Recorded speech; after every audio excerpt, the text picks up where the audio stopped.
வணக்கம். இந்திய அரசியலமைப்பு ஒரு ஜனநாயக அரசியலமைப்பாகும். ஜனநாயக அரசியலமைப்பில் போராடுவது என்பது எழுதப்படாத உரிமையாகும். ஆனால் இந்தியாவில் கடந்த சில ஆண்டுகளாகவே ஜனநாயக அரசியல் அமைப்பின் உள்ளடக்கத்தையே கரையான் அரிப்பது போல் அரித்துக் கொண்டிருக்கிறது பிஜேபி அரசாங்கம். அதுவும் இன்றைக்கு எழுந்திருக்கிற கண்டனம் எதனால்? காலனி ஆட்சி காலத்தில் இயற்றப்பட்ட சட்டங்கள் மாற்றப்படுகின்றன என்ற பெயரால் காலனி ஆதிக்க காலத்தை காட்டிலும் குரூரமான ஷரத்துக்களை உள்ளடக்கியதுதான் இந்த 3 சட்டங்களும்.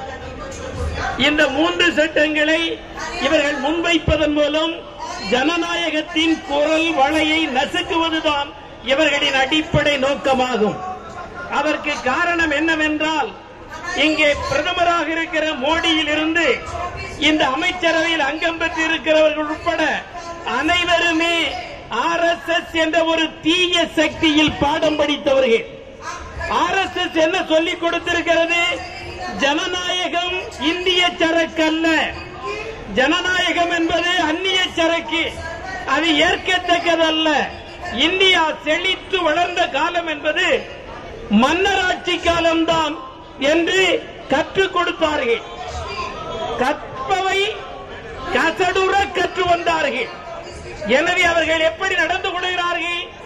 ஜனநாயகத்தை பயன்படுத்தி ஜனநாயகத்தில் அதிகாரத்திற்கு வந்து ஜனநாயகத்தை கொல்லுவதுதான் பிஜேபியினுடைய அந்தரங்க நோக்கமாகும். அதனால்தான் ஜனநாயக போராட்டங்களை அவர்களால் சகிக்கவே முடிவதில்லை. எந்த சிறிய போராட்டம் இருந்தாலும் அவற்றை ஒடுக்குகிறார்கள். எனவேதான் வரலாறு காணாத போராட்டம் இது ஜந்தர் மந்தரில் நடந்தது. வரலாறு காணாத விவசாயிகள் போராட்டம் நடந்தது. குரூரமான நடவடிக்கைகளை எடுத்து பார்த்தார்கள். வரலாற்றில் முதல் முறையாக இந்த பிஜேபி RSS என்ற தீய சக்தியின் அரசியல் முகமான பிஜேபியை மண்டியிட வைத்தவர்கள் விவசாயிகள்.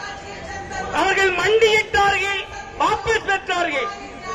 அதேபோல் இந்த 3 சட்டங்களும் வாபஸ் பெற இந்திய கம்யூனிஸ்ட் கட்சி எல்லா நடவடிக்கைகளையும் உங்களோடு இணைந்து மேற்கொள்ளும். நாடாளுமன்றத்திலும் இந்த குரலை நாங்கள் கட்டாயம் எதிரொலிப்போம். எனவே உங்கள் போராட்டம், விவசாயிகள் போராட்டம் எப்படி வெற்றி பெற்றதோ அதுபோல் வழக்குரைஞர்களின் போராட்டத்திற்கு முன்னர் இந்த அரசு மண்டியிட்டே தீரும். உங்கள் போராட்டம் வெற்றி பெற வாழ்த்தி விடைபெறுகிறேன். வணக்கம்.